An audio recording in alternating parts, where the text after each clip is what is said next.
दुनिया का ज्यादातर तेल अंडरग्राउंड भंडार से निकाला जाता है, लेकिन समुद्र से भी काफी मात्रा में तेल निकलता है। जब समुद्र से तेल निकाला जाता है तो उसका कॉस्ट करीब $100 मिलियन से $200 मिलियन होता है। उसके बावजूद भी समुद्र से तेल निकालने के मौके 4 में से सिर्फ 1 होते हैं। महासागर से तेल निकालने के लिए ऑफशोर ड्रिलिंग प्लेटफॉर्म का यूज किया जाता है, जो ऑयल रिग्स के नाम से भी जाना जाता है। यह बड़े बड़े स्ट्रक्चर्स समुद्र के पानी पर तैनात किए जाते हैं। ये इतने मजबूत स्ट्रक्चर्स होते हैं और इस तरह से डिजाइन किए जाते हैं कि हवा, लहरों और करंट्स के फोर्स को भी यह संभाल सकते हैं। वह समुद्र की गहराई के मुताबिक या तो समुद्र तल पर अंकुरित किए जाते हैं या फिर समुद्र के सरफेस पर ठहराए जाते हैं। सबसे पहले तो जहां समुद्र में तेल पाया जा सकता है, उस जगह को ढूंढने में सालों लग जाते हैं और कई अरबों रुपए खर्च हो जाते हैं। फिर जब वह जगह पाई जाती है तो पहला स्टेप है नीचे के समुद्र तल में एक ऑयल रिजर्वॉयर यानी कि तेल भंडार की खोज करना। एक बार एक ऑयल रिजर्वॉयर यानी कि तेल भंडार की पहचान हो जाने के बाद साइट पर एक ड्रिलिंग प्लेटफॉर्म इंस्टॉल कर दिया जाता है।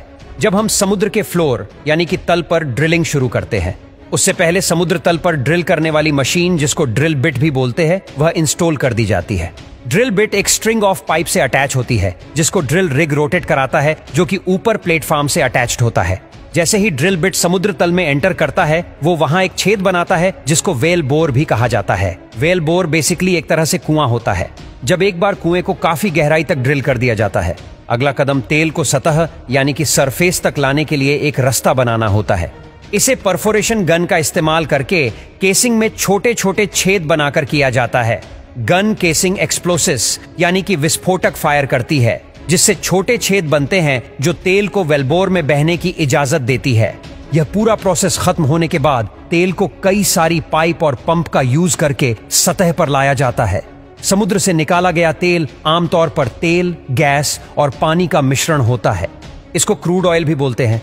इसी क्रूड ऑयल को रिफाइन करने के बाद हमें पेट्रोल और डीजल मिलते हैं। जब तेल को समुद्र से निकाला जाता है तो निकालने के बाद उसको रिफाइनरी में ले जाया जाता है। वहां पे अलग अलग टेम्परेचर पर उसको उबाला जाता है और उबालने के बाद अलग अलग टेम्परेचर पर हमें तरह तरह की चीजें मिलती है। 110 डिग्री सेल्सियस पर पेट्रोल मिलता है, 180 डिग्री सेल्सियस पर केरोसिन यानी कि मिट्टी का तेल मिलता है और 260 डिग्री सेल्सियस पर उबालने पर डीजल मिलता है।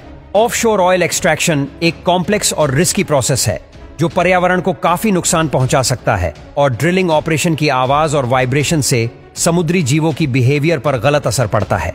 वही ऑयल स्पिल्स पानी को प्रदूषित कर सकते हैं, जिससे कि कई मछलियां और बाकी समुद्री जीव मर जाते हैं। इस समस्या को हल करने के लिए ऑफशोर ड्रिलिंग प्लेटफॉर्म्स को एनवायरनमेंट नियमों और बेस्ट प्रैक्टिस का पालन करना आवश्यक है।